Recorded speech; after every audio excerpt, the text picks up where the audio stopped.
بسم الله الرحمن الرحيم. السلام عليكم ورحمة الله وبركاته. ازيكم حبايبي؟ عاملين ايه؟ يا رب دايما تكونوا بألف خير. عملت كيلو من الدقيق قراقيش يا جماعة، وكل مكوناته في البيت. ما خدتش نص ساعة، ساعة الا ربع، وعملنا الحاجة الحلوة دي. يلا بينا نشوف احنا عملناها ازاي. حاجة حلوة اوي اوي، الفيديو هيعجبك ومش مكلف وكل حاجتك في البيت. يلا نشوف احنا عملنا الجمال ده ازاي يا حبايبي، وبألف ألف هنا. واللي يعجبه الفيديو حطوا لايك واشترك في القناة يوصلوا كل جديد. اختكم ام حماد. وبألف هنا. القراقيش اللي بتاعت الشاي باللبن، القراقيش بتاعت الشاي السادة، الصبح بالليل زي ما انت عايزة. السقساقي بقى في الشاي زي حالي كده، وحلوة قوي من ايدك ونضافة من ايدك. يلا بينا نشوف الفيديو احنا عملنا ازاي.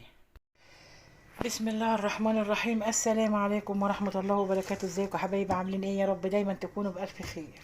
النهاردة يا حبايبي انا معايا كيلو من الدقيق هنعمله قراقيش. هنعمل الكيلو دي ده قراقيش، قراقيش من اللي بيتاكل بها شاي بلبن، شاي سادة زي ما انت عايز. هنعمل ايه بقى يا حبايبي؟ هنحط اول حاجة ذرة الملح اهي، تمام. وهنحط معلقتين من السكر كده اهو، معلقتين كبار من السكر. وهنقلب كله في قلب بعضه كده، تمام. عندي بقى الخميرة، عاملاها من بدري، سكر وخميره، باكو خميره وعليها السكر في ميه دافيه من بدري، وحاططه جنب كده يخمر. وعندي هنا يا حبايبي بقى ايه، السمنه. انا سخنتها شويه على النار بس ما سخنتهاش قوي يعني، اهي. عندي نص كيلو سمنه للكيلو الدقيق. بسم الله الرحمن الرحيم. اللهم صل وسلم وبارك عليك يا رسول الله. اللهم صل وسلم على سيدنا محمد وبارك لنا فيه. شكلها سخنت مني شويه بس مش مشكله، انا بحبها ايه، السمنه تكون قادحه كده وحلوه زي الكحك. هنبدا بقى نقلب الدقيق بالسمنه كده ونبسه يا جماعه زي الكحك بالظبط عشان تاخد قراقيش حلوه. طبعا ما قلتلكوش السمنه ديت نص كيلو سمنه على زيت، يعني حاطه 3/4 سمنه والربع زيت. السمنه تخلي طعمه حلو، والزيت بيخليه مقرمش وحلو، يعني من ده على ده. وطبعا اللي عندك متاح اعملي. هنعمل احلى شويه قراقيش هيعجبكم خالص. هفصل بقى كده وايه وامسكهم ابسهم بالسمنه خالص كده، تمام. هبسهم خالص بالسمنه وارجع لكم اهو يا حبايبي. بسم الله الرحمن الرحيم. اهو يا حبايبي انا كده بسيتهم في السمنه اهو، لما بقوا معجونين اهو، تمام. كده بقى هنحط الخميره اول حاجه، علشان نبقى احنا حطينا الخميره كلها. عندي لبن مغلي من امبارح اهو في التلاجة وعامل وش اهو. اهو يا حبايبي كده هحط بقى الخميره. بسم الله ما شاء الله، الخميره خمره معايا زي الفل اهي. كوبايه ميه على كوبايه سكر، على معلقه كوبايه ميه على باكو خميره على معلقتين سكر، تمام. هنقلب بقى. بسم الله الرحمن الرحيم. هنقلب العجينه ببعضها كده بقى، وهنحط لها اللبن، وش اللبن عشان يبقى القشطه دي بتخلي القراقيش جميله. اللهم صل وسلم وبارك عليك يا رسول الله. هنجيب معلقه غير دي اهي يا حبايبي. شفتوا وش اللبن؟ بصوا القشطه، بصوا بسم الله ما شاء الله. هنحط القشطه كده بحيث ان هي تدينا طراوه بسم الله الرحمن الرحيم. اللهم صل وسلم وبارك عليك يا رسول الله.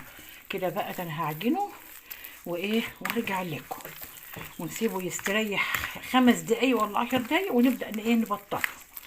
هعجنه بقى عليك يا رسول الله.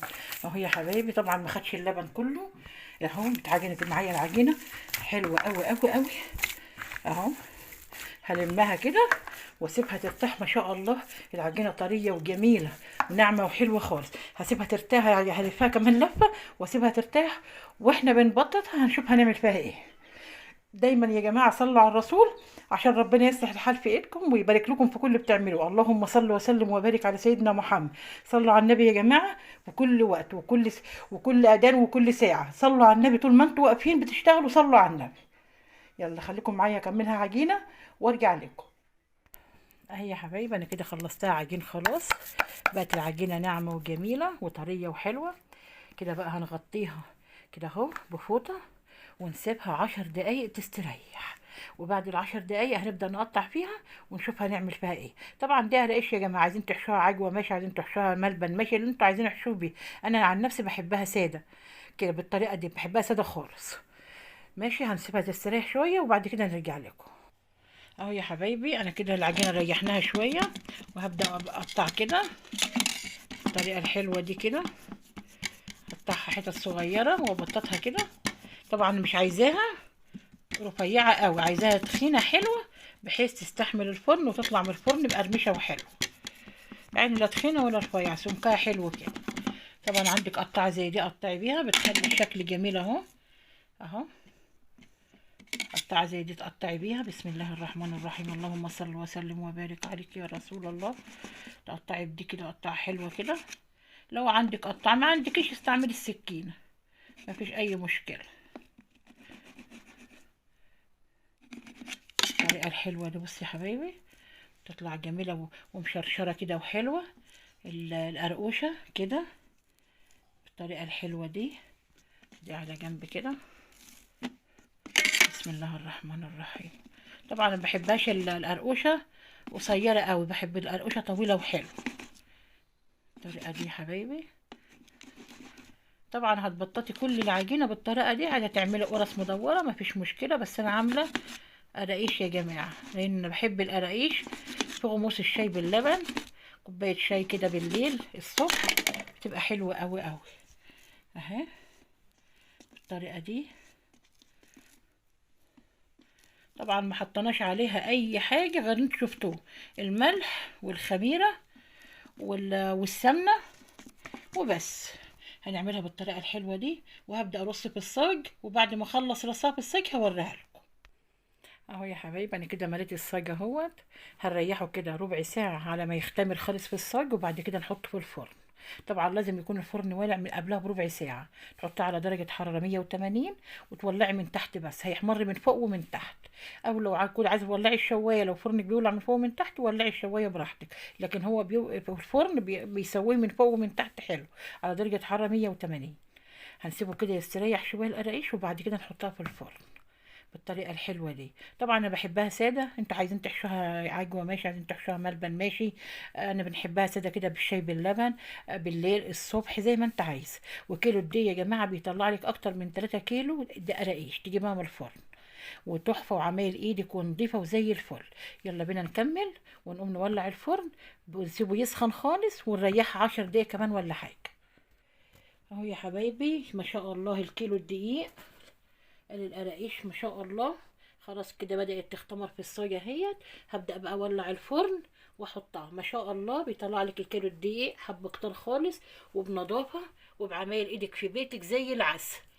يلا بقى نولع الفرن ونحط في الفرن، وبعد ما تطلع نشوف. اهو يا حبايب انا كده خلصت خبيز. ادي الكيلو الدقيق يا جماعة عمل لي بسم الله ما شاء الله كمية محترمة وبنظافة في بيتك، وكل حاجته موجودة في البيت.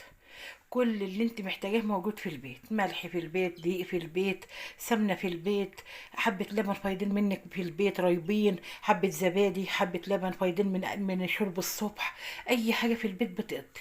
اهو يا حبايبي انا سويت اهو، وما شاء الله ما شاء الله زي العسل. لسه طالعه من الفرن اهو، وده طالع من الفرن من بدري ومقرمش وجميل وطعمه زي السكر. والله يا جماعه طعمه حلو قوي قوي قوي. وبألف هنا يا حبايب. اللي يعجبه الفيديو يحط له لايك واشترك في القناه عشان يوصلوا كل جديد من اختكم مع حماد. كيلو قراقيش في بيتك ما خدوش منك ساعه عمايل، وبتسيبوهم كمان يخمروا براحتهم وانت قاعده، وتولعي فرن البوتاجاز تحطيهم براحتك، احسن ما تشتري من بره الكيلو بالشيء الفلاني. اهو يا حبايبي. وبألف هنا يا حبايبي، واللي يعجبه الفيديو يحط له لايك ويشترك في القناه عشان يوصلوا كل جديد. طبعا زي ما انا قلت لكم انا بحبه ساده ما بحبوش محشي. اعملوه بعجوه ماشي، اعملوه بملبن ماشي. تسقسقي بقى بكوبايه شاي بالليل الصبح براحتك. براحتك بنظافه في بيتك، والله بتعمليه بنظافه. نظافة جدا جدا في بيتك، وغسلة ايدك وغسلة الطبق بتاعك وغسلة كل حاجتك. بتعملي كل حاجة بنظافة. بألف ألف هنا يا حبايبي. ان شاء الله اشوفكم في كل جديد. مع الف سلام، ما تبخلوش عليا باللايك وشجعوني عشان اعمل لكم كل حاجه حلوه. ده سهل جدا جدا زي ما قلت لكم، وكل حاجته في البيت. كيلو دقيق هتعملي زي ما انت شايفه كده كده. ان شاء الله اشوفكم في كل جديد بمشيئه الرحمن. مع الف سلام.